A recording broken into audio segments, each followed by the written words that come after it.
Welcome, beautiful people of all ages, shapes, and colors, to another episode of the Hit Your Free Throws podcast, where we encourage you to stick to the basics.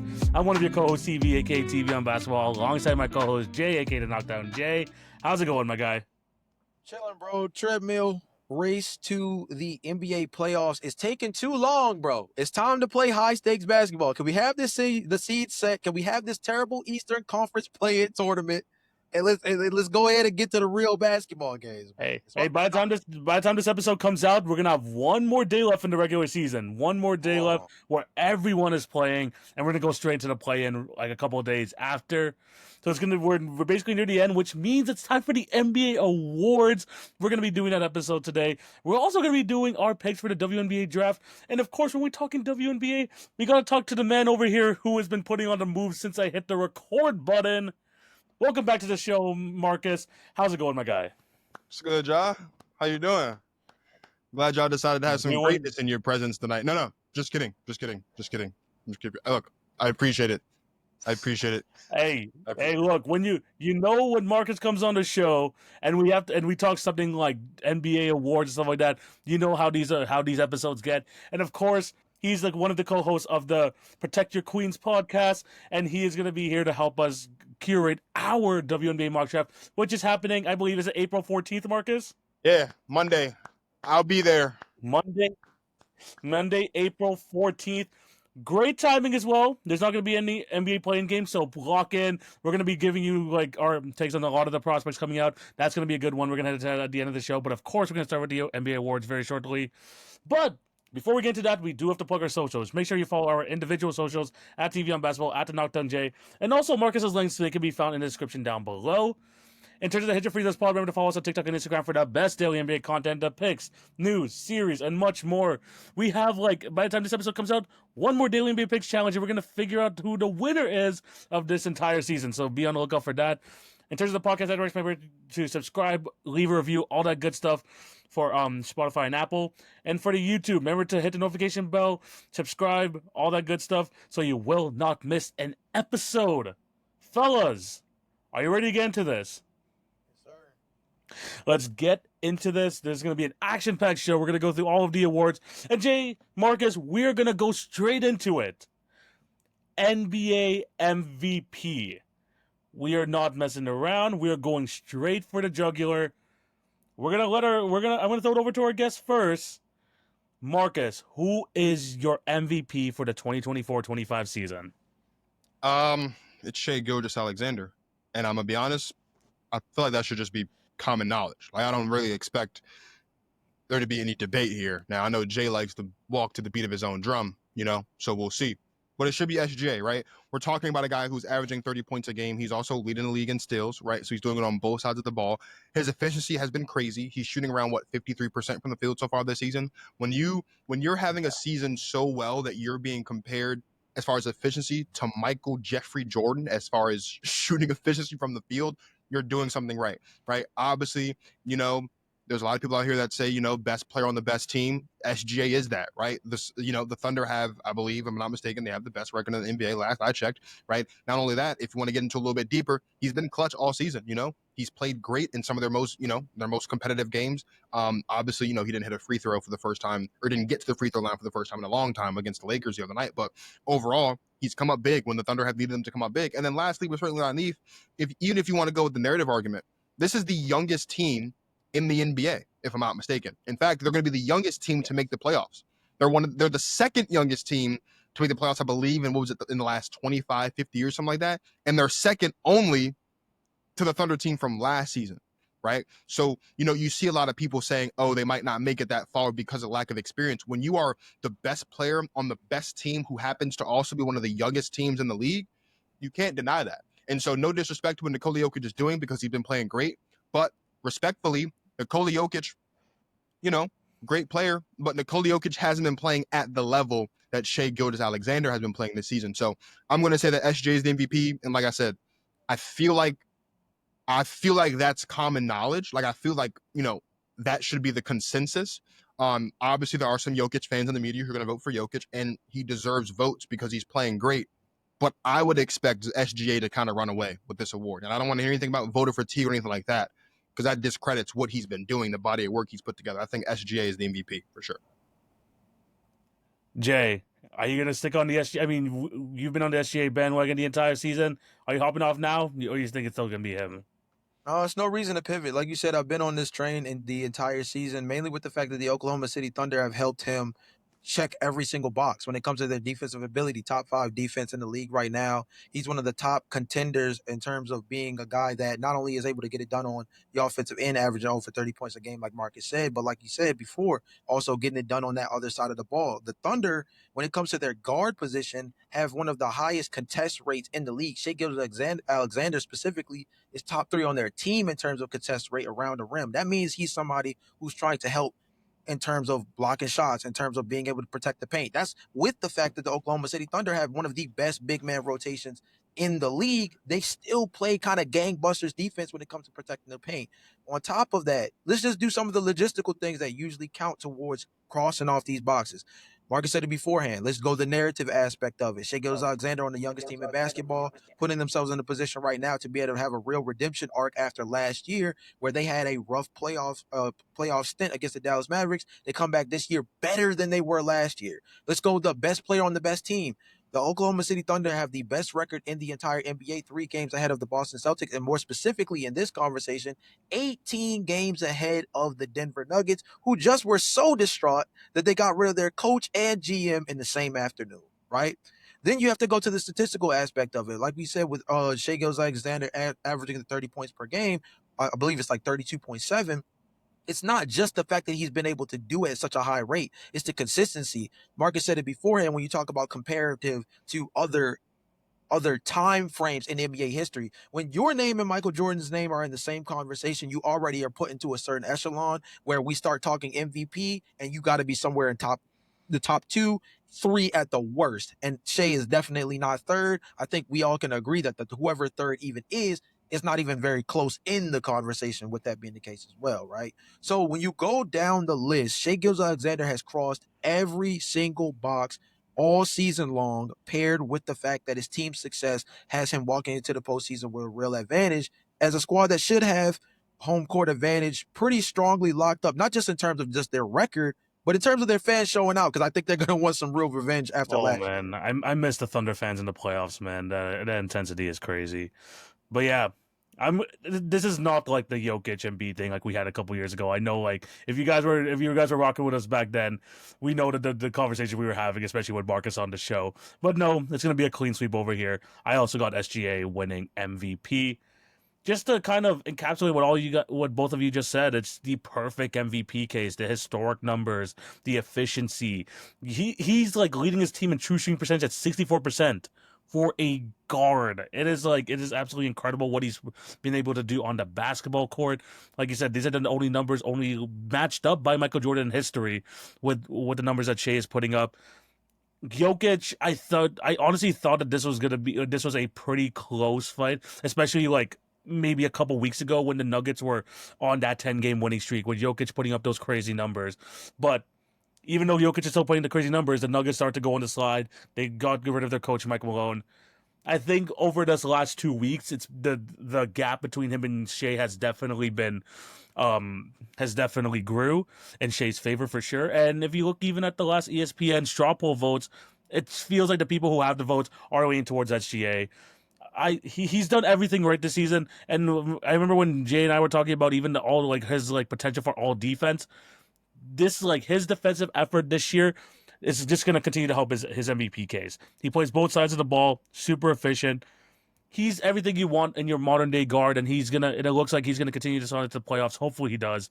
He is also my MVP. So look, this is like in like previous years, a lot more of a debate. I do think SGA wins this in a landslide. So we move on to the next one. And we're gonna move on to another interesting award. We're gonna go to Defensive Player of the Year. Jay, I'm gonna throw it over to you. We've talked about all defense a lot, like over the last couple of weeks. Who ultimately wins Defensive Player of the Year to you? So for me, the easiest name for me is Evan Mobley at this point. I think obviously we all probably would have had Victor Wembanyama far and away with the way that the beginning portion of the season was. Obviously, he's not going to be eligible for that in terms of games played. But Evan Mobley has been consistent throughout the entire year and has probably been floating anywhere between the second and third spot for most of the year. Other names have been thrown in, the Jaren Jackson Juniors of the world, Draymond Green, Dyson Daniels had some hype for a little while as well. But Evan Mobley's been the most consistent throughout this season, paired with the fact that he's been able to take a much more significant offensive role for the Cavaliers this year. The switchability is there. The ability to play 4 and 5 for the Cleveland Cavaliers has been something that's given them real lineup versatility. He's averaging over a block and a half a game. It's been a real situation now where he's been able to play much freer on the defensive end as well, because his offensive load is one that's been expanded in a way that, in a real way, he's just been kind of unleashed. I think you could see it in the offense and in defense. He's kind of playing with even more confidence than we've seen before. Just all out of the mere fact that he seems like he's in a space now that he can just play kind of unhinged in a sense. Obviously, you have the two little guards, and Darius Garland, and you have Donovan Mitchell, who obviously dominate the ball, but those two don't take away from the fact that Evan Mobley has just really supplanted himself as, I think, arguably the second best defender in all of basketball right now. And I think that if you're talking about just who's healthy and eligible for this, Evan Mobley for the entirety of the regular season has the strongest case. Jaren Jackson Jr. to me still doesn't play enough minutes, paired with the fact that he has a very high foul rate. Draymond Green, to me, I felt like has kind of really picked up steam with his own personal campaign as of like the last month and a half. But in terms of overall consistent productivity on that side of the ball, I think Evan Mobley, like I said, I think he's cemented himself as the second best defender in the entire league. And given the fact that Victor's not in the running for this, second best gets bumped up to the top. Hey, I'm gonna throw it over to Marcus. Who do you have winning it? Dyson Daniels. I said this a couple months ago, last time I was here. With the way that basketball is being played in today's era, when we're talking about so many teams playing perimeter centric basketball, the guy that plays the best on the perimeter, the guy that can guard 1 through 5, that's the guy that should be winning Defensive Player of the Year, right? And that's not to knock Evan Mobley. Let's just throw some numbers out here, right? There have been, I believe, 8 guards in the history, 7 guards in the history of the NBA to win the Defensive Player of the Year award. Sidney Moncrief won the first 2 awards in 83 and 84. Alvin Robertson did it in 86. Michael Cooper did it in 87. Jordan did it in 88. Gary Payton in 96. Then, of course, Marcus Smart did it most recently in 2022. When you look at what Dyson Daniels has been able to do this season, he's on pace for more total steals than Gary Payton did when Gary Payton won the award, right? He has more defensive win shares than Michael Cooper when Michael Cooper won the award. He has a higher box score plus minus than Marcus Smart, Gary Payton, Michael Cooper, and both of Sidney Moncrief's Defensive Player of the Year seasons. He's averaging more steals per game than all previous guard Defensive Player of the Year winners except for Alvin Robertson. He has more total steals than Marcus Smart, Michael Cooper, and both Sidney Moncrief seasons. When you look at what Dyson Daniels is doing, right, an exceptional defense, perimeter defender, 6'7", he can or 6'6", 6'7", whatever it is, he can guard 1 through 5. Right. I know that a lot of people like to bring up the fact, oh, well, look at what, the Hawks team defense is. Look, I'm gonna be honest with you, bro. It's not great, but I think looking at where the team ranks defensively only really works for bigs. That's only something that works for big, because as a basketball team, if you know that you've got a 7-foot monster in the back who's an exceptional rim protector, right? Not only are you able to play a little bit more freely defensively on the perimeter, but you also have that cushion, right? The Hawks don't have that. So for him to have been doing what he's been doing defensively as a perimeter defender in an era of NBA basketball that is perimeter centric, on top of all of those stats I just listed about how his season this season compares to how the other 7 guys who have won it at his position, except for obviously Peyton and Marcus Smart, because those are technically point guards, right? You have to look at it to me and I say, well, if he's on par with, and in many instances surpassing what they did in an era that wasn't perimeter centric, I have to then look at him and say, in a perimeter centric NBA, this guy should be the Defensive Player of the Year. And again, no disrespect to Evan Mobley, because I love Evan Mobley. I'm a massive Evan Mobley fan. I've been an Evan Mobley fan since day one, right?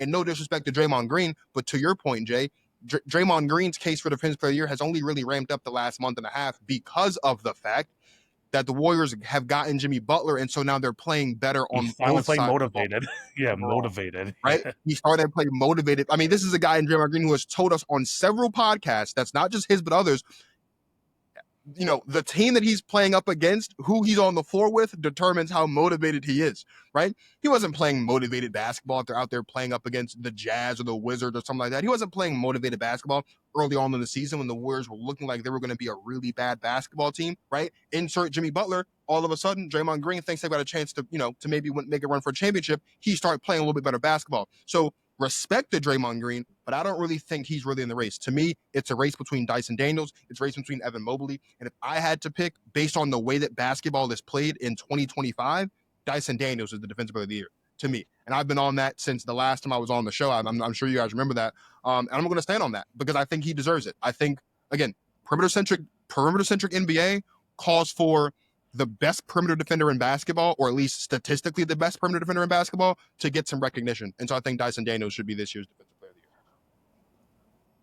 the year. I like both cases 100%. I'm gonna go with Evan Mobley, but what's unfortunate about the Dyson Daniels situation, and Marcus did mention it, it's the team defense, and this is why it's super hard for guards in this day and age to even have like such a huge defensive impact on a team, is because I talked about it when we were on all defense, where it's like he controls just like one like portion of the court, and it's usually on the perimeter, where guys could just kind of work around that, and that's why the Hawks, if you look at the rest of the personnel, they're not a great defensive team, especially since Jalen Johnson went down. They traded away DeAndre Hunter, this and that.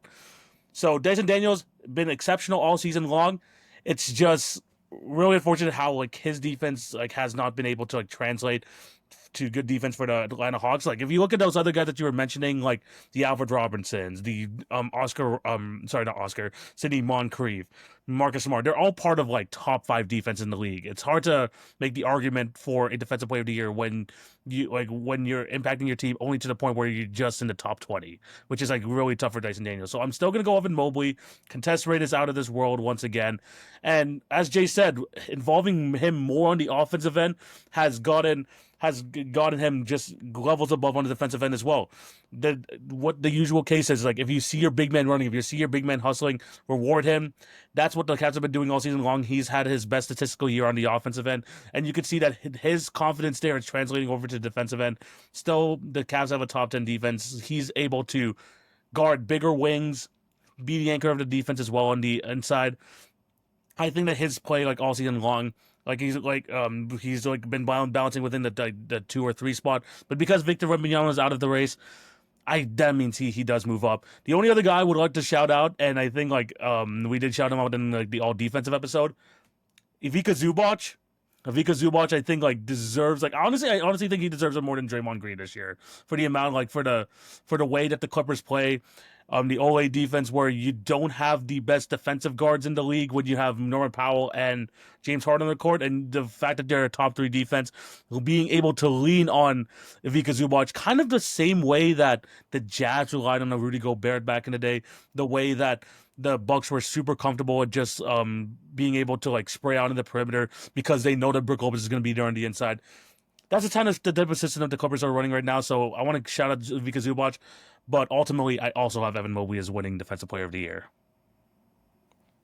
I mean, the biggest thing for me, just kind of like put a bow on it, is just the fact that I think that it comes down to also just wanting to be right. I think the thing with Evan Mobley is that when you look at the media's voting for this, he just plays a much more valuable position defensively when you talk about what you do as an anchor to a defense. I think Dyson Daniels, everything that Marcus said is a great pitch for making sure that he's a lock for first team all defense. I think that's one of those things where you automatically solidify him as one of the top 5 defenders in the league this year. I think the biggest issue that you have is now comparing that to the value of a big man. Even go back to what you were just saying a second ago, TV, about Ivica Zubac being able to fill a significant hole for a team where his impactful defense around the rim makes it where they're still top 3 in the league right now, even though they have, like you said, 2 of the weaker defensive guards in the entire NBA in James Harden and Norman Powell. It just goes to show you the overall value. I think perimeter defense is undervalued in a way that is kind of getting disrespectful, and I think that's the point that Marcus is mainly trying to push, is the agenda behind the fact that for a perimeter-centric league,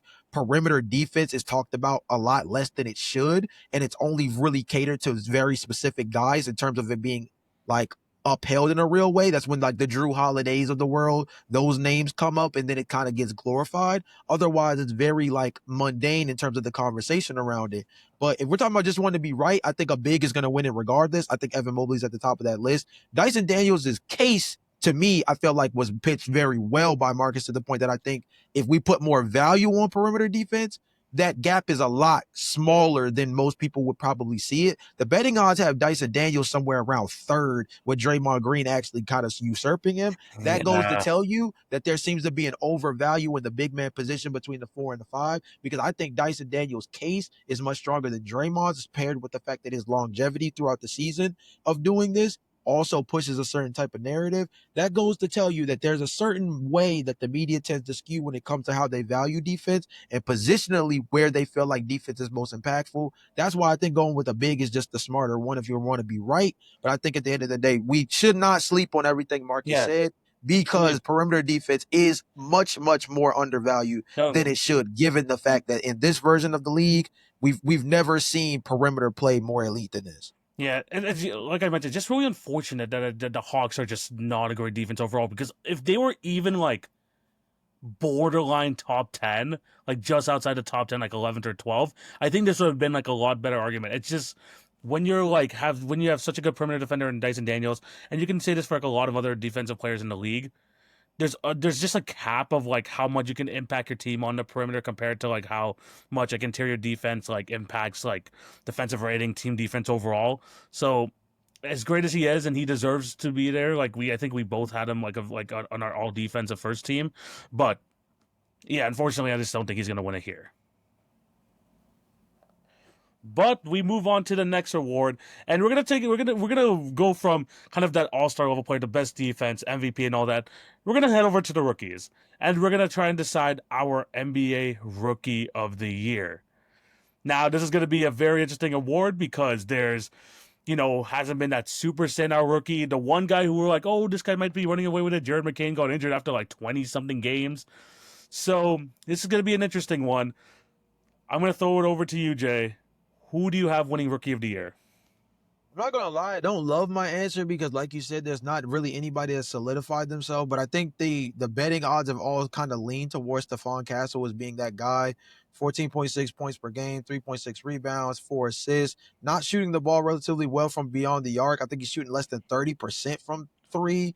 And obviously, the turnovers are kind of his own big problem personally, as a guy who I think is just still trying to figure out how to play efficient offense on that side of the ball. Not necessarily ever really was deemed as a lead point guard. I think that's one of the interesting parts about him playing next to Chris Paul so much. And obviously, the introduction of De'Aaron Fox as well has created an environment for him that's much more of a teaching experience, or excuse me, a learning experience for him, which is good for his overall development moving forward. But he's a guy that I think right now is still relatively raw as a lead guard, a guy who I think is going to have to kind of form himself up as a Drew Holiday-esque kind of guy. I think he is one of the better perimeter defenders in this draft class. It's one of the things that I think you can lean towards, that he is a very strong defensive prospect, given with the fact that also him having a lot more rope to work with in San Antonio right now, especially with Wemby out, De'Aaron Fox out.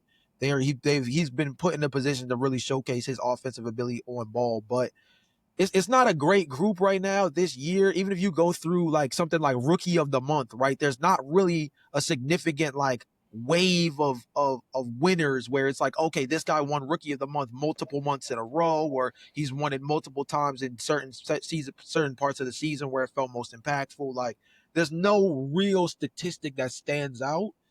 Stephon Castle has just been kind of at the top of the list for the last 3 months, and I don't think he's done anything to knock himself off. So that's why he kind of solidifies himself for me.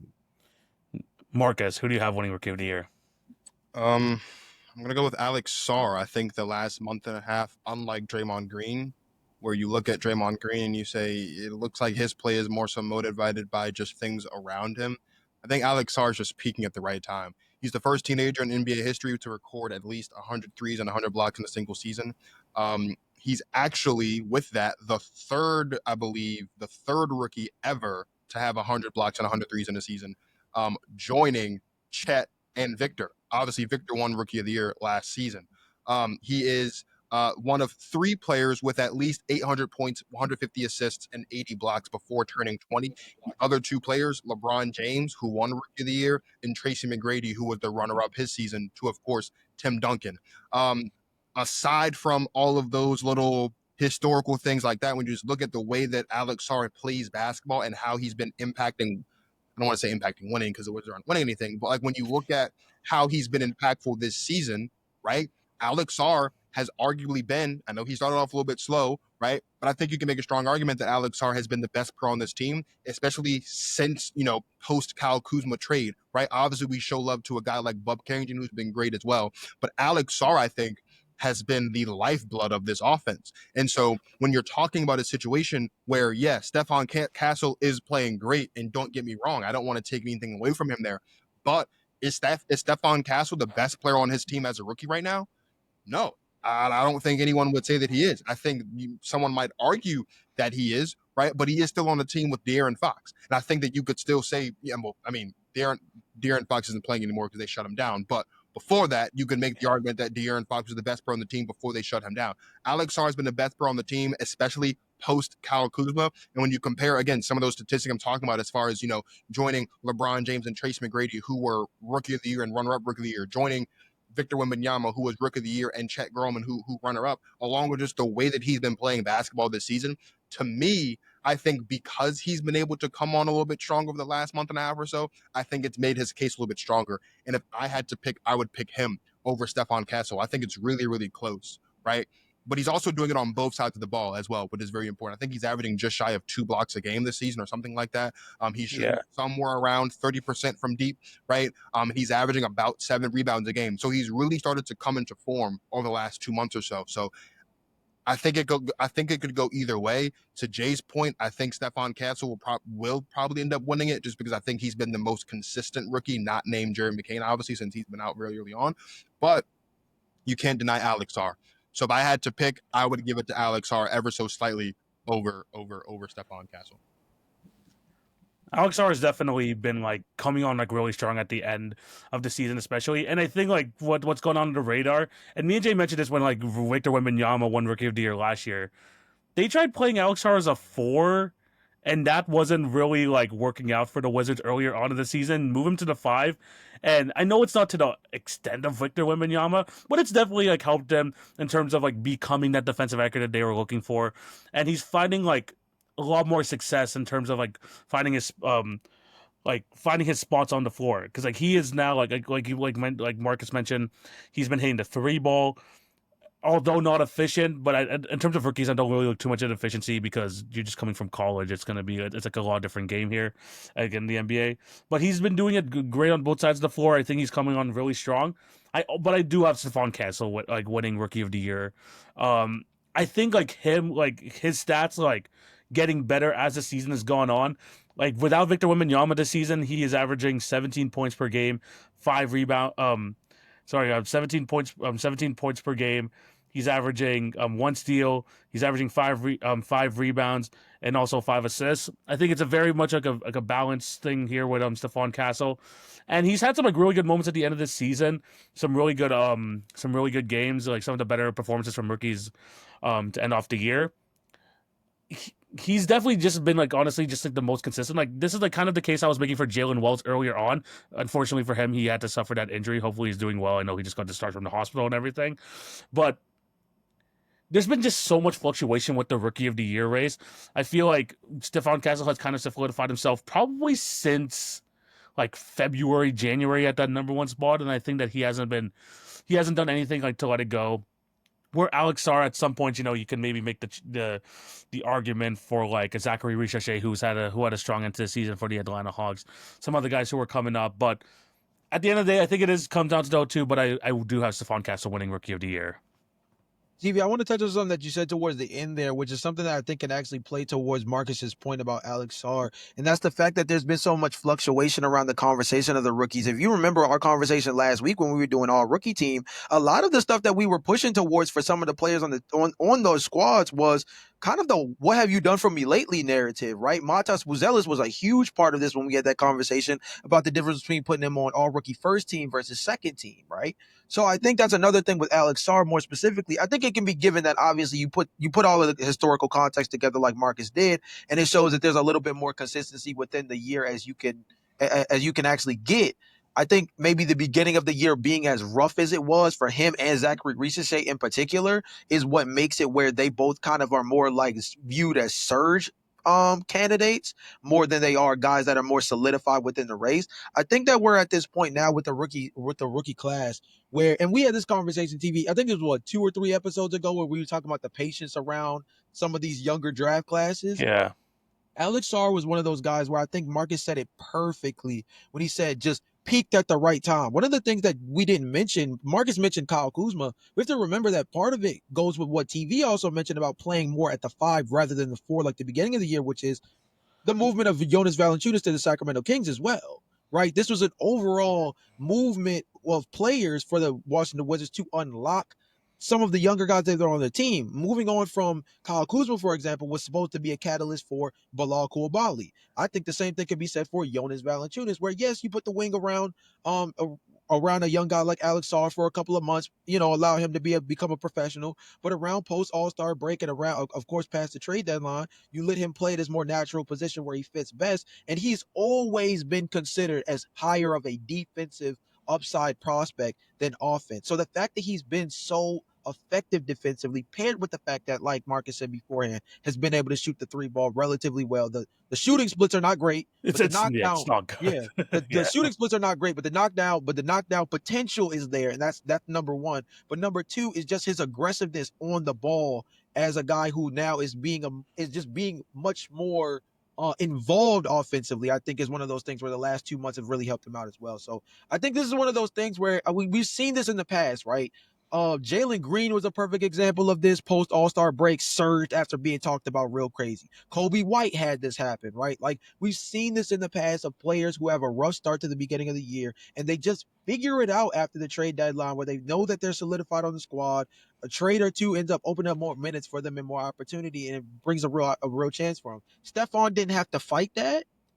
Alex did. And so that's where the gap gets a little interesting. Like I said, I'm not pushing for Alex because I think that at the end of the day, I do believe if I'm going right, I think Stephon Castle's going to win. But again, going back to Marcus's point, specifically with this class, the "what have you done with me? What have you done for me lately" narrative, do not be surprised if that skews the votings, where when we see the actual results come out, Stephon wins and it's not by a landslide. Because "what have you done for me lately" is going to have a couple of guys in this conversation that you might have not been thinking about in November and December. Yeah, no, 100%. I think like what the at least in terms of these two guys, in terms of Stephon Castle and Alex Sarr, I think that both of these guys, out of all the rookies, have shown that these are like they might not be like superstar level players, but they could make a couple of All Star teams in the near future. I think honestly that Alex Sarr has probably a little bit of a higher ceiling than Stephon Castle after like looking at like the season as a whole, like especially with the way like, Alex Sarr has been playing lately. But I do think that he is definitely close the gap between between him and Stephon Castle. It should be a really fun race. It should be a really cool race. Who's going to end up winning the award? But yeah, let us know who you guys think down below. Any final thoughts? All right, let us move on to the next award. And our next award, this one's gonna this one might be a little, this one could go like either like two directions. Let's go most improved. And we've had this conversation when Marcus was here last time. What constitutes for most improved? What direction do we want to see this award going? I feel like over the last couple of weeks, especially on like certain podcasts, that we're trying to kind of like shape the narrative around.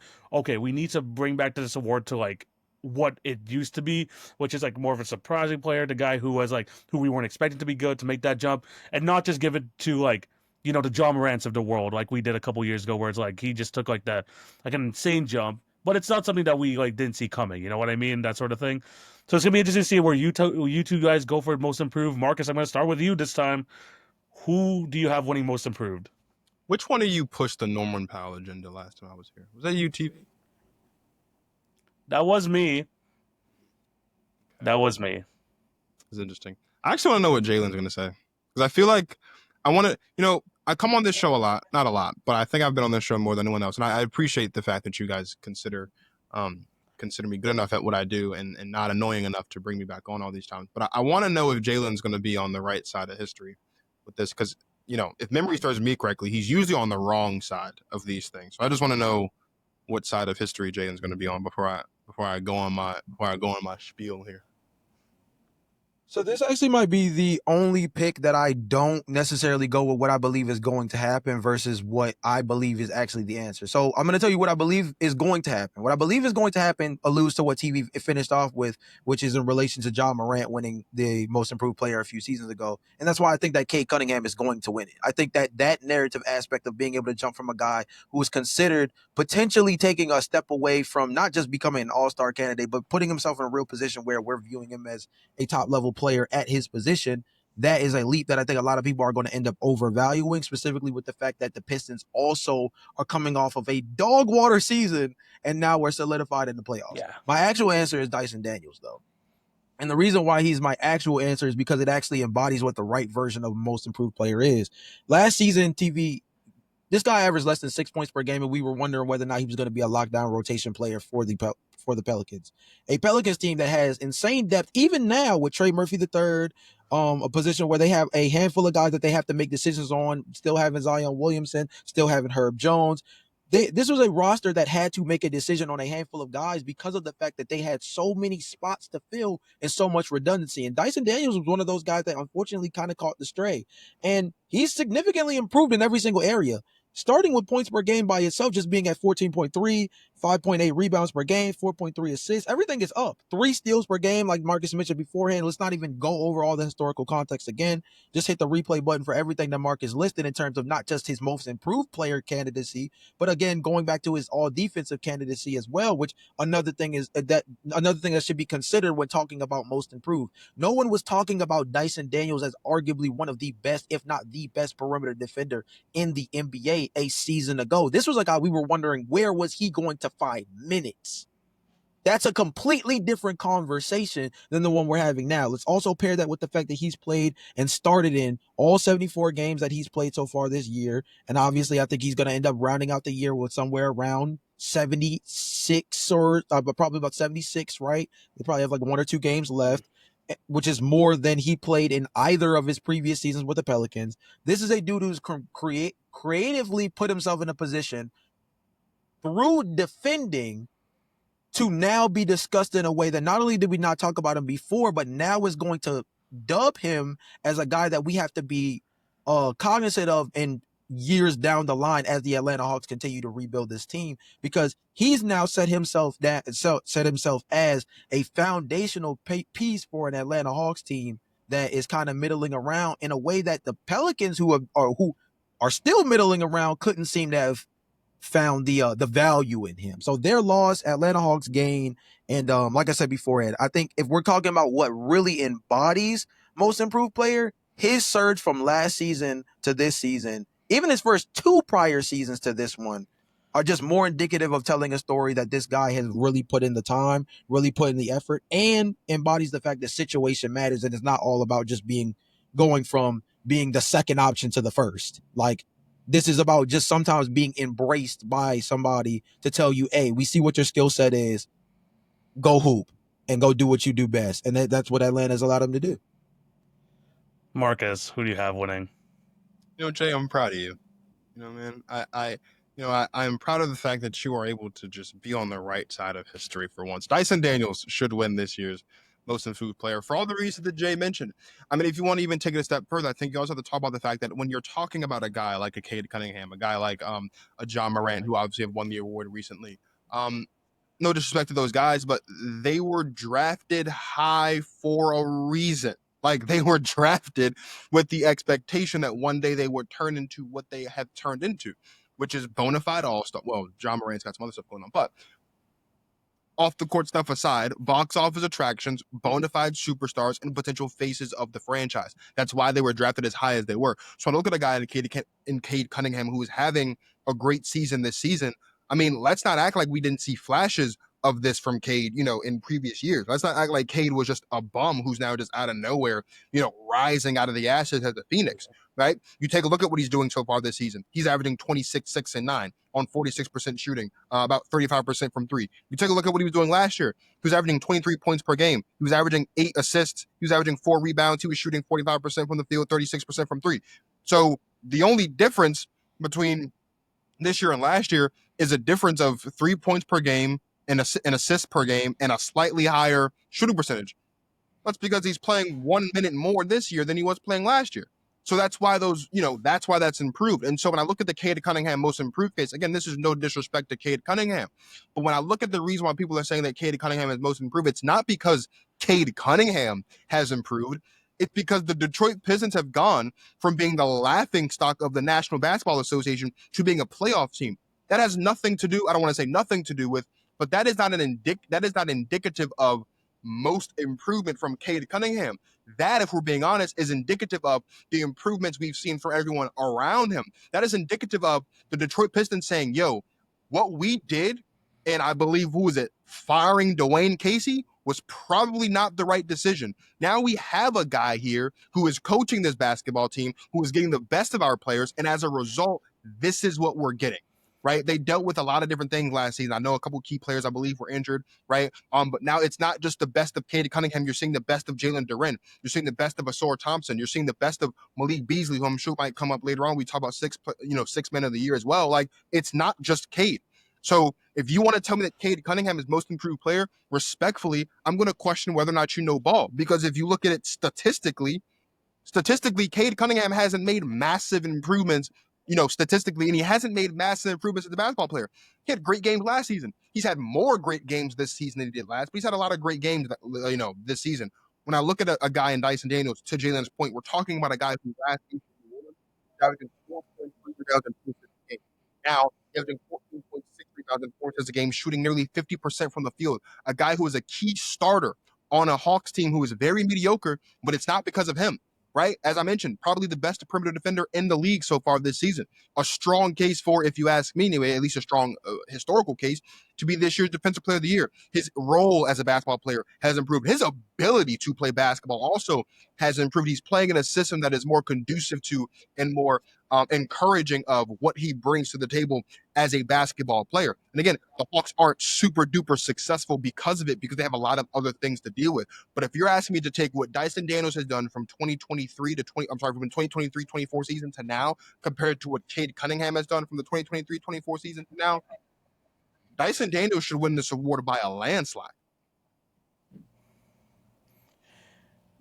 Dude, we're having another clean sweep here. I am all for trying to bring back the narrative, trying to bring back the just the idea of this award back to where it came from, rewarding guys like the Bobby Simmons from back in the day from winning this award, like the people like Giannis Antetokounmpo, who was like a middle of the first round type of pick and made a huge jump that no one saw coming. I want to get back to that. I also have Dyson Daniels winning most improved player.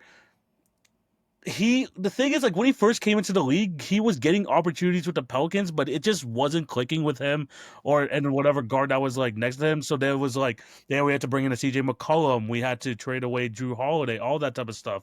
So him coming into the league, people had some sort of expectation from him coming from the G League Ignite, knowing that he was going to be a defensive stopper, but he just couldn't find his place. And then, to be fair, a lot of injuries along the way in New Orleans, which prevented him from being on the court. But still, he couldn't find himself as a basketball player there. Going to Atlanta, they needed that defensive guard next to Trae Young, because whatever they were trying to do with DeJounte Murray last year clearly did not work. So they ended up trading DeJounte Murray for him. He comes in here, becomes one of the most lethal perimeter defenders in the league, takes the league by storm. By the way, Hall of Fame nickname, Great Barrier Thief, is one of the best nicknames in the NBA right now. And the way that he's been improving, not just showing out his defensive effort, but also on the offensive end, being the team's third leading scorer. I think he's turned himself from a guy, a promising guard who could become a really good role player to a cornerstone piece for this Hawks team going forward. Especially if you want to maximize the amount of the years of Trae Young, if they want to keep him around going forward, you need to have someone like Dyson Daniels in there doing the little things, making the hustle plays, and giving him the award. I think like really brings back to like what this award was eventually like brought in here to do. But yeah, any final thoughts? We've gassed summed it up Dyson perfectly, Daniels brother. up a lot on the spot as it is. Yeah, no, Dyson Daniels getting a lot of love on this episode today. But yeah, he also wins most improved. Moving on to the next award, we're gonna zoom past this. Clutch Player of the Year. We kind of talked about it before the show. This like they've added this year. This is like the third year in a row we've had this award. Doesn't feel any sort of like prestige to it whatsoever. But we could just go around the table quickly. Who do you have winning Clutch Player of the Year, Jay? It's Jalen Brunson. I mean, leads the league in clutch points per game. I mean, it's just that's typically what they lean towards, right? Is what you do in the clutch area, how you go about it for your team offensively mainly. Jalen Brunson just is that guy this year. It's not far and away like De'Aaron Fox was, or how DeMar DeRozan a few years before the award was invented was like, but Jalen Brunson has been the most effective in the closing moments of the game.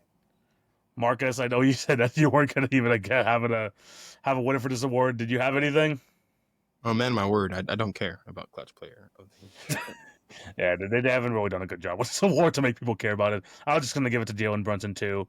Like, at least more than anything, like whenever you see New York Knicks basketball, like Towns has been like being that guy for like the first 3 quarters, and Jalen Brunson usually is that fourth quarter takeover guy who seems to hit every shot in like the final few minutes. So we're just gonna move on. Jalen Brunson's gonna win Clutch Player of the Year.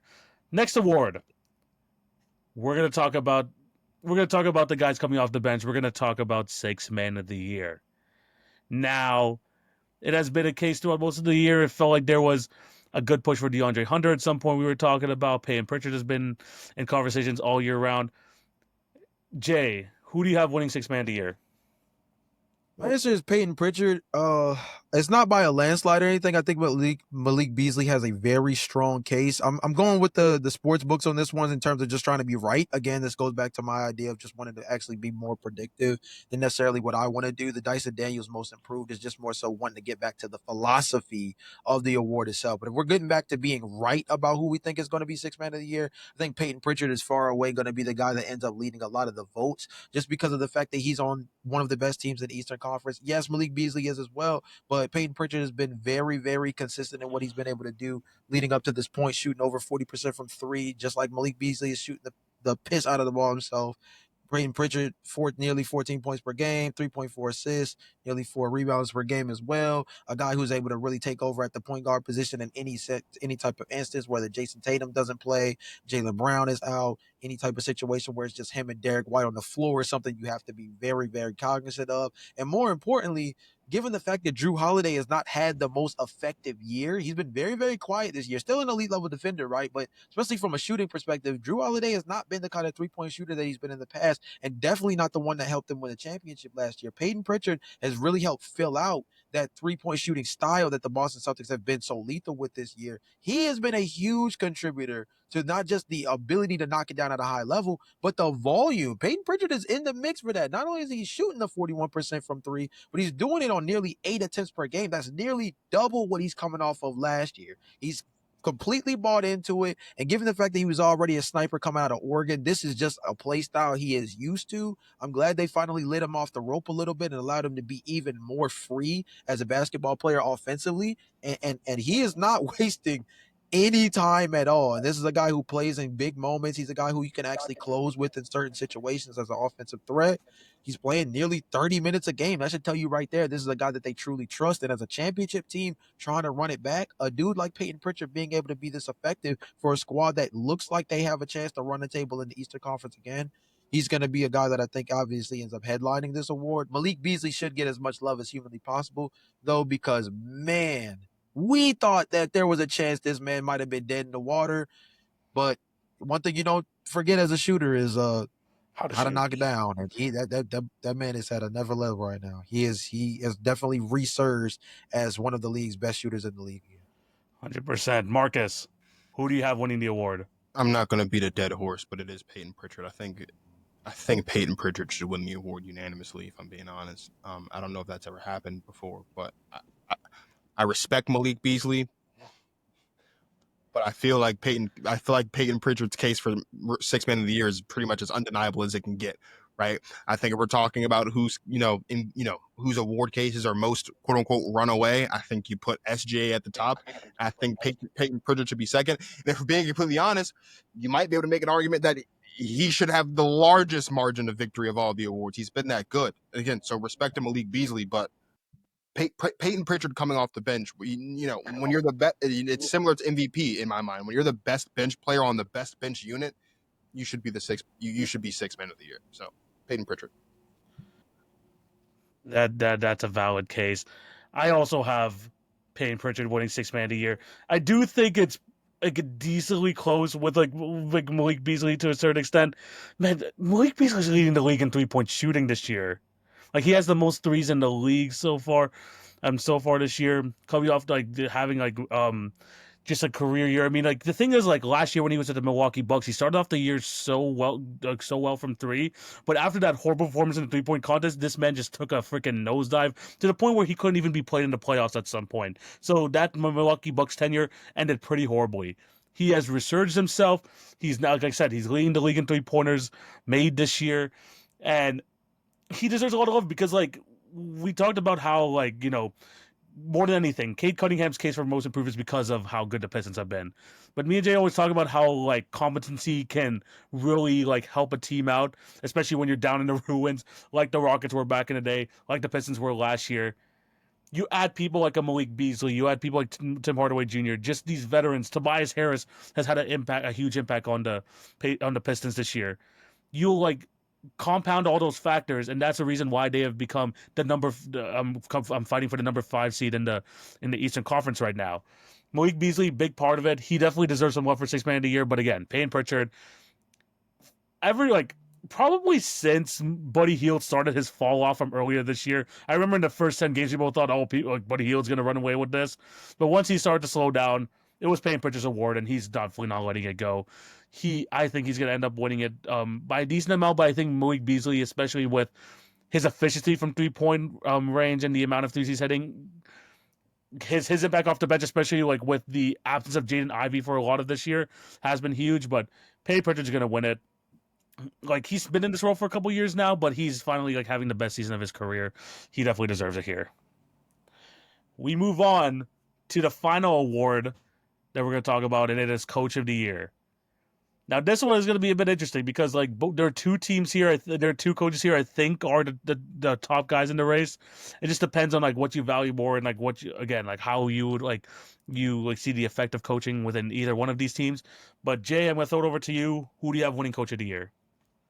So my coach of the year, again, trying to embody the actual like award itself. For me, the answer is JB Bickerstaff, and it has a lot to do with actually what Marcus talked about when we were talking about most improved player, and it goes more to the system of understanding that Cade Cunningham is the player that he is, but it's built around the fact that a lot of guys improved for this team this year. Not to mention, of course, the acquisitions of Malik Beasley, Tim Hardaway Jr., who's also underratedly been shooting the three ball at a high clip. Tobias Harris has been serviceable for them at the 3-4 spot as well. But Jalen Duren has improved as a rim protector in a real way, as a guy who we worried about defensively, as a guy who could like hold down a defense.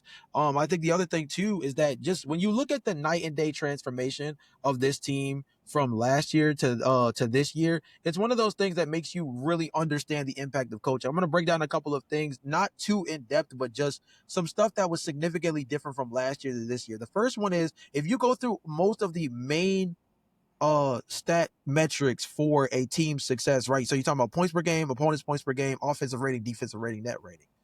Bottom 3 or bottom 4 in all 5 categories last season were the Detroit Pistons. And obviously that comes with the fact that they only won 14 games. So that only puts the cherry on top. That last year was the season from hell. We know about the extended losing streak, all those different things. Instead, this season, they solidify themselves as a top 60 TV. Remember, my bold prediction coming into the year was that the Detroit Pistons would finish as a top 18 come playoff time, meaning I was saying they were going to make the postseason, whether it was at the 7 or the 8. I predicted that I believe they would get out of the play-in tournament for their first time making a postseason appearance since the last time Blake Griffin put on a Detroit Pistons jersey, which was quite some time ago. This year instead, they sit just barely outside the top 10 in points per game. They sit in middle of the pack in terms of opponents per game at 14. At 14th. Offensive rating still middle of the pack, but defensive rating, they're a top 10 defense in the league this year. And the thing about that that's so impressive is there's not necessarily a long list of guys that you would count on as defensive personnel that make up this roster. So this is about effort. This is about scheme. This is about effectiveness. This is about guys playing at a high level. And yes, you have the Asar Thompson of the world. You have Jalen Duren improving. You have Isaiah Stewart, who on any night can give you a real physical edge, right? But I think on the other side of that, I think JB Bickerstaff has empowered these guys in a real way to not only be effective in terms of running out on the floor offensively, but also to play like they belong on the defensive end of the basketball floor. And that is what's made them so special this year. This is a team that a lot of people were still down on coming in this year and weren't sure what a couple of little additions here and there were going to actually do, given the fact that they were so terrible last year. But TV, remember, one of our favorite C words on this podcast is competency. And when you bring competency to a roster, you'd be surprised what you can see develop across some of the younger talent that you have. And before Jaden Ivey went down, he looked like he was on a real good campaign for himself to be a most improved player type of candidate. Not necessarily in terms of the statistical output, but in terms of just looking like a more refined basketball player. We have to remember, at one point, they were playing Killian Hayes over Jaden Ivey. Killian Hayes isn't even in the league now. Jaden Ivey then comes in this year, and before he goes down with injury, looks like a much, much more improved basketball player at the guard position. Everything about the Detroit Pistons says that if there was a most improved team award, whether you're talking about their win percentage from last year to this year, their offensive or defensive rating rankings from last year to this year, everything has said that this team has taken a significant jump. And a lot of that has to do with the fact that JB Bickerstaff has brought a real identity to a team that was lost in the sauce. And he, when you talk about coaching effectiveness, those kind of transitions, that's what shows what the X's and O's did for you. Definitely one of the top candidates this year. Marcus, who do you have winning Coach of the Year? I agree. It should be JB Bickerstaff, and I think for a lot of the reasons similarly to why Mike Brown won the award in Sacramento, right? You're talking about a basketball team, the Detroit Pistons, who, as Jalen alluded to, won 14 games last season. There's only one other team in the history of basketball that has tripled their win total from the previous season. It was the 2012-2013 Charlotte Bobcats, right? So you have that in your arsenal. You talk about player development, right? Kate Cunningham has looked great. Jay Knight before he went down has looked great. Jalen Duren has looked great. Asar Thompson has looked great, right? So many players. Malik Beasley has looked great as well, right? So this team individually and collectively has improved. You talk about the defensive improvement that Jalen alluded to, right? They're right around top 8 in defensive ranking. But what's most impressive to me is I believe last I checked, they're like second or third in points in the paint allowed. Right. And so going back to Jalen's point, this isn't a team that is known for having a defensive stalwart down low. I love Jalen Duren, no disrespect to him, but when you're talking about the best, the premier rim protectors in the league, there's a couple of names you're going to run down before you get to Jalen Duren's name. So it's not just it's not just a sign of Duren's improvement as an individual, but again, the team's improvement collectively. And then you talk about the fact that in February, I believe it was, he did win coach of the month off the strength of a 9-3 record in February. So when you put all those things together, right, you're talking about a coach in JB Bickerstaff who should have never been fired in Cleveland, but now he's got an opportunity in Detroit to show the world why he should have been fired, and he's been doing an excellent job. They're a top 6 seed. Depending on the matchup, they would get the 3 seed. Who's the 3 seed right now? That's the Knicks. It's the Knicks, and they defeated them tonight. I don't want to put the cart before the horse here. But with the way that the Pistons have been playing, over the course of the season, but especially over the last little bit of the month here, down the stretch of the season, there's reason to believe that in a 7-game series, the Pistons might not just be, happy to make it to the playoffs. The Pistons might be able to knock off the Knicks in the 7-game series. And a lot of that has to do with just how good JB Bickerstaff has done of a job in Motor City. So I agree with Jalen 100%. I'm sure that they're probably going to give it to Kenny Atkinson because they've won over 60 games for the first time since they won the chip in 16, right? A lot of people might want to give it to the head coach in Thunder, in OKC, Mark, whose last name I can't pronounce because they're the number one seed again in Shay's MVP, and shout out to them. But again, when you're talking about coach of the year, it's not just the best coach in the league. It's not just the best, the coach who's the guy who's coaching the best team in the league. It's about who's actually been doing a great coaching job. Sometimes those things coincide, but me personally, if it's not JB Bickerstaff, we should be having a conversation, in my opinion, about Ime Udoka as coach of the year a little bit more, in my opinion, than even a Kenny Atkinson or Mark Bignio, because what he's been able to do in a similar situation, the Rockets, one of the worst teams in basketball last season, now off the strength of the improvements of Amen Thomas and Alperen Şengün and Jalen Green, even somehow the competency, to steal the word from Jay, of Dylan Brooks, of all people, the Houston Rockets are a viable playoff team this season. And so if you're asking me, who should be really the front runners for this race, it should be JB Bickerstaff and it should be Ime Udoka. That's not what reality is going to dictate because reality says otherwise. But I do think, though, that JB Bickerstaff should be the 2025 NBA Coach of the Year. I think he's done an excellent job, and we've seen this before. Mike Brown did it a couple years ago, and honestly, I think there's a strong argument to be made that what JB Bickerstaff is doing this season is better than what Mike Brown did the year that he won it. So I would say JB Bickerstaff. No. I will say it's more impressive in a sense where you took, again, the 14-win team. I mean, like you mentioned the Charlotte Hornets being the only other team to triple wins. They won. I'm just going to let you guys know they won 7 games that one year. So it wasn't going to be. Yeah. It was like yeah, they improved, but yeah, it was a shortened season. So you know how that season went. But as much as JB Bickerstaff did, like, deserves a lot of love for this, I wouldn't be surprised if he won. I am going to be going with Kenny Atkinson. And the reason I have him... Pardon? I didn't saw you cut out there. What'd you say? Lazy. It is not... No. JB Bickerstaff, he definitely... He's more than anything, he's gonna come first or second. I think he's like number 1 in odds right now if I remember correctly. But I'm gonna go with Kenny Atkinson. Funnily enough, taking over for the team that JB Bickerstaff got fired from last season. And a big reason why I'm going to give it to him, it's because he was able to take this team where, yes, they had a bunch of talent for this team. They brought in Donovan Mitchell the year prior to last year. He turned his team to, do we have to trade like some guys to make this work? Because this is obviously just not going to work. To a team where anyone from number 1 to number 8, any one of those like 5-man combinations can destroy any team at any time at some point this year. He has made them not just turn them into an elite basketball team. He has helped coin the term at Cavalanche. The Cavalanche, where you just have the Cavaliers just absolutely dominating teams for stretches at a time, where you don't even have to have your guys playing in the fourth quarter. He turned this team to a team that almost, I mean, we're going to see how they do in the playoffs anyway, but a team where we saw that their best 5-man unit last year was Donovan Mitchell, Jared Allen, and 3 other shooters, in the sense where you were thinking that maybe you had to trade away some of your top talent to make this team work. But he has been able to take all these guys instead of all this talent that he has and be able to put out the best basketball product on the court, probably the best Cleveland basketball aside from any of those LeBron teams at this point. And just how good the Cavs have been. I know that they've lost more games over the last March and April for sure, but number 1 team, they've held on the number 1 seed of the East for the entire year.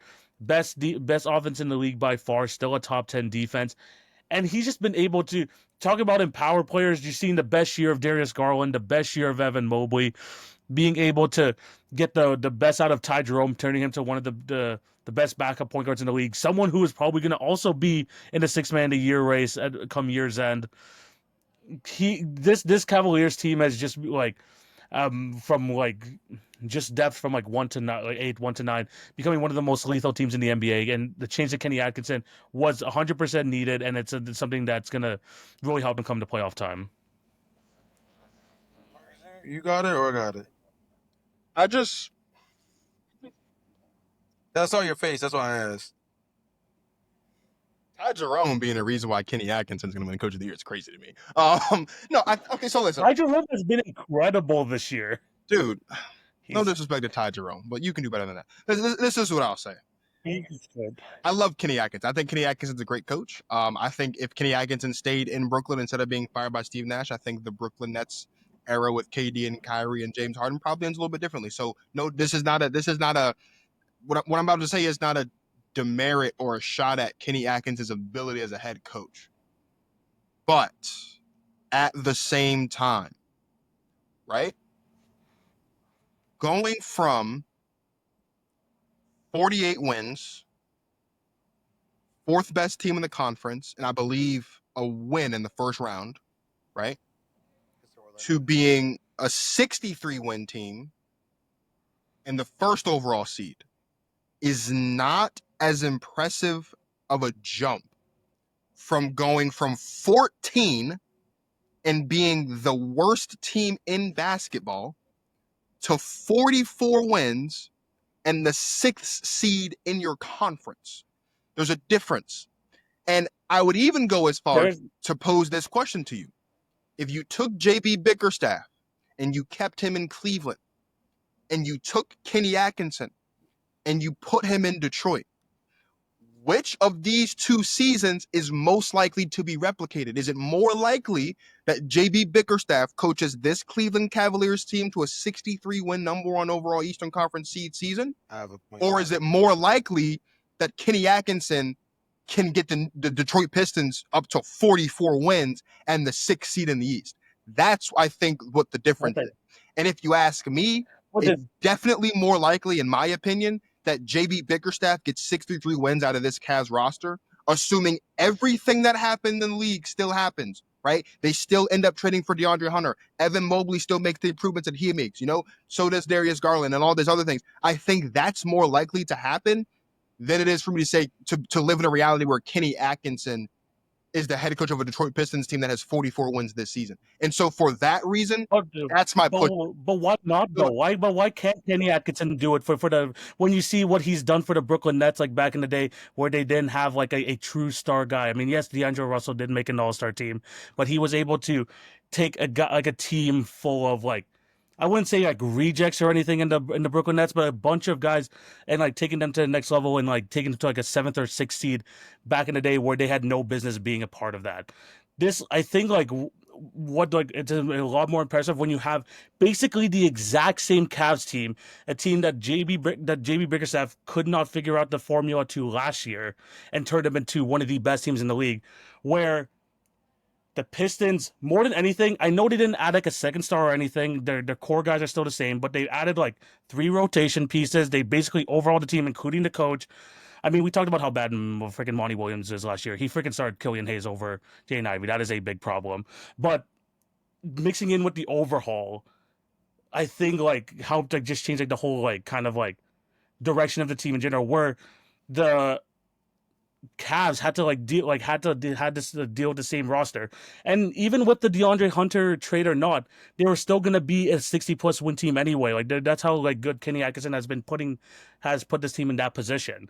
So I feel like it's more impressive like getting the exact same having the same team as you did last year and turning them into an absolute juggernaut as they did throughout the most of the regular season.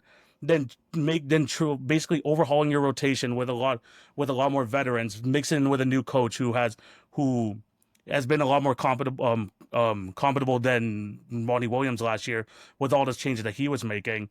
I think what Kenny Atkinson did this year was more impressive. Before Jay goes, let me just say this real quick.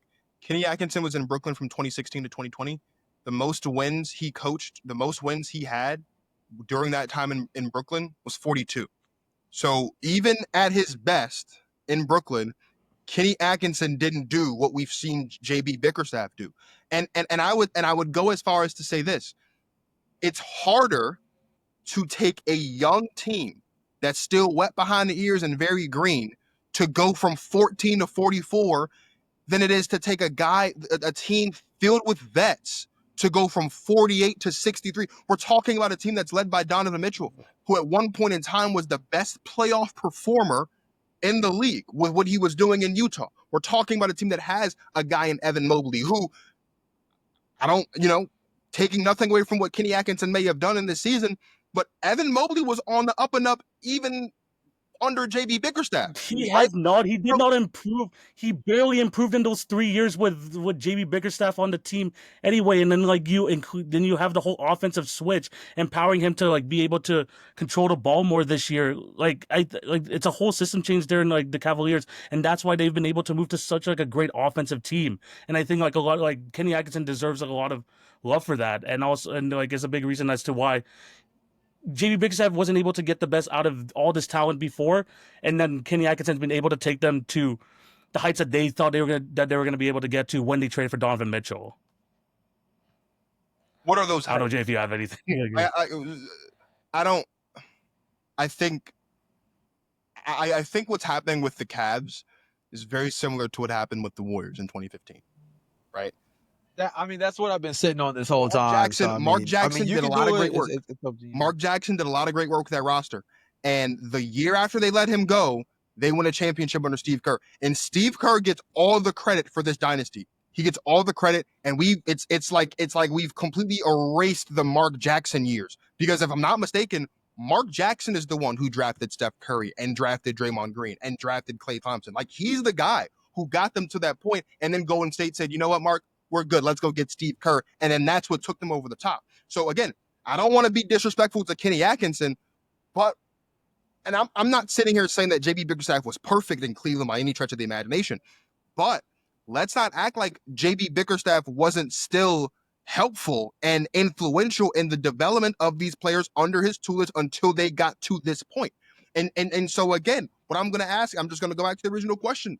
Are we 100% sure that if everything in the NBA happens exactly as it happened this season, and all we're doing is keeping JB Bickerstaff in Cleveland, are we 100% sure that JB Bickerstaff can't be the head coach of a 63-win Cleveland Cavaliers team in 2025? And my answer is, I don't know.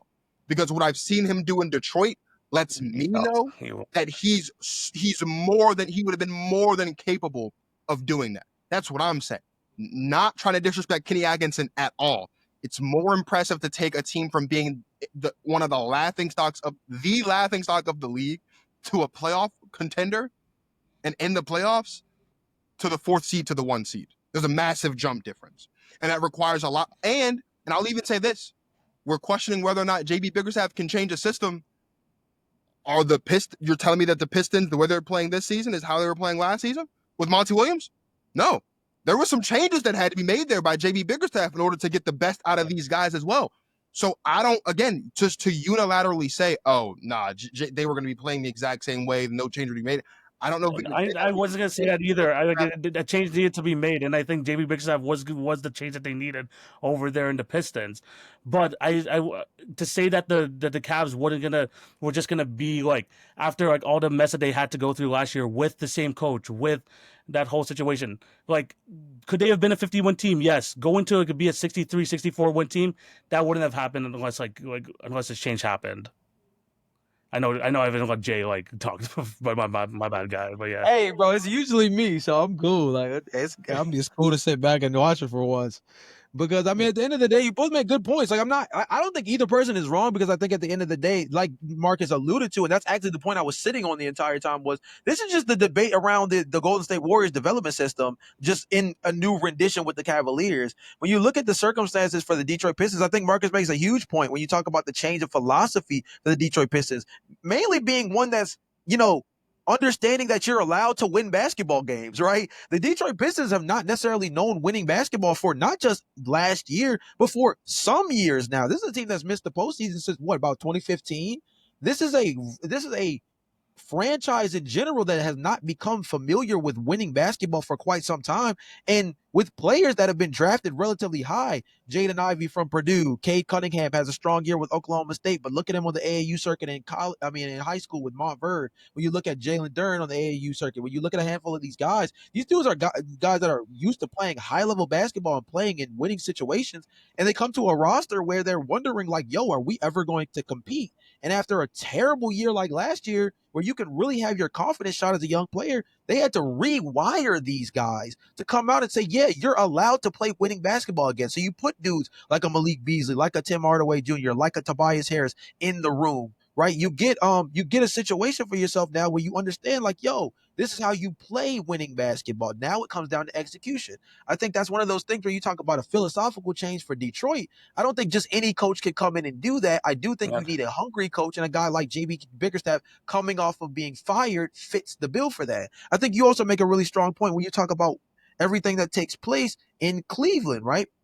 I think one of the most important things with Cleveland, when you look at their circumstances, is the philosophical change around them was their play style, mainly increasing three-point shooting volume being the most important thing, paired with the empowerment of Evan Mobley. Marcus, I will cater to TV's point in this regard. Evan Mobley's actual statistical improvement never really changed in any real way, but I don't think it's just simply that. I think his confidence on the offensive side of the ball, particularly, was something that's been highlighted this year, specifically in a way that has allowed him to play more freely. I mentioned that earlier when I was talking about him with DPOY, but I think it goes deeper than that for the Cavs. For me, the thing where I go against what TV says a little bit is there's a couple of other things that were thrown into last season that make you look at this season's improvement a little bit differently. Darius Garland missed significant time with a broken jaw and also came back not necessarily fully himself after going about a month not being able to eat real food. Donovan Mitchell in and out of the lineup. Jared Allen in and out of the lineup. Evan Mobley in and out of the lineup. Having to rely on Karis LeVert to close games at your 3, right? Gorgie Jang plays significant minutes at your 4-5 position. Tristan Thompson was on this team playing minutes at one point last year, right? So now you look at the rotation that they have now. They get a Hunter. You mentioned Ty Jerome. And granted, I'm not going to sit here and use him as an end-all be-all, and I know that's not what you were doing either. But his ability to be effective as, my archetype favorite of guys like Tyus Jones and guys of that ilk that fit as a backup point guard that can just kind of be the straw that stirs the drink is something that has brought real stability to this roster. But I think it goes a little bit deeper than what has happened with Kenny Atkinson this year. Just when you look at some of the other things that did take place this past season, mainly dealing with the injury significance across the Cavaliers roster last year. They played above their pay grade last year, given the fact that their 4 stars all missed at least 10 to 15 games throughout that regular season.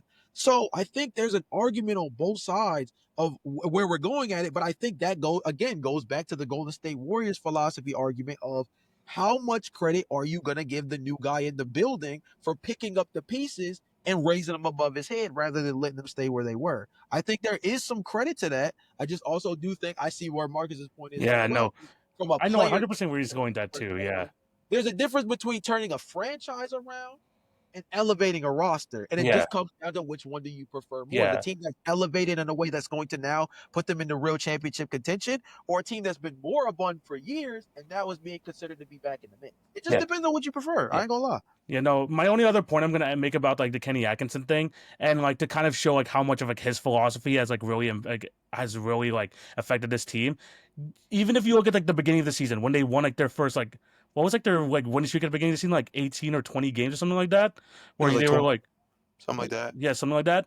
This happened like right at the beginning of the year. Usually, when you have a new head coach in, there's gonna be some I know like they had to go through a training camp and stuff, but the fact that he got them playing just like that right out of the gates, and like really buying into a system, really shows kind of the change of like the kind of the mind shift of like the whole Cavaliers team. Again, I appreciate the JB Bickerstaff one. He's literally like number 2 for me as well, and like at least in my argument, but being able to like take a team where there was just like so many question marks. I mean, like even like when like the team was healthy, they won like 51 games the year prior. It wasn't like again too much different, but being able to take them to like this level was like something I did not. I think like even when like people thought that the Cavs were going to be better, we didn't think they were going to be this much better. Like I said, fair points on both sides. Coach of the Year might be the most debated award of all of them because there's just so much improvement around the league, and there's also a lot of different arguments. OKC, with Mark Daigneault mentioned it earlier. Obviously, Ime Udoka, Marcus mentioned beforehand, has probably not gotten enough credit in this conversation, right? So there's at least there's a calm top 5 you can go with, and then it just comes down to narrative and what you believe in. Ime should be top 3. Ime should be top 3 by the end of this year. He should be. Marcus, any final thoughts before we move on? But yeah, those are all our picks for our awards. Let us know down below what you guys think. Agree or disagree? Are there any other candidates that we didn't even mention that we should have brought up? And let us know down below in the comment section. Again, you can comment on this on the Instagram, all that good stuff. I'm going to cut off over here. This is going to be the whole NBA awards portion of the episode. We're going to have a part 2 of this episode talking about the WNBA mock draft, trying to go through 1 to 12. But yeah, if you are checking this episode, Marcus, where are they be able to find you if you want to like check out all of your other content? Follow me on Instagram at marcus.talks.sports. Follow me on TikTok at MarcusTalksSports as well, and you'll find all the other stuff from there. But yeah, again, thank you guys for coming. Thank you for coming on this. You already know if there was going to be like one debated topic that we're going to have Marcus on this, which is an absolute pleasure to have him on the show once again. But yeah, thank you guys for showing all your support. Make sure that you check out all of our links down in the description below. Check out the Hit Your Favorite podcast on again, TikTok, Instagram, podcast networks, YouTube, all that good stuff. We appreciate you all. Hope you have a fantastic day. We'll catch you in the part 2 of this episode. Take it easy, guys. Peace.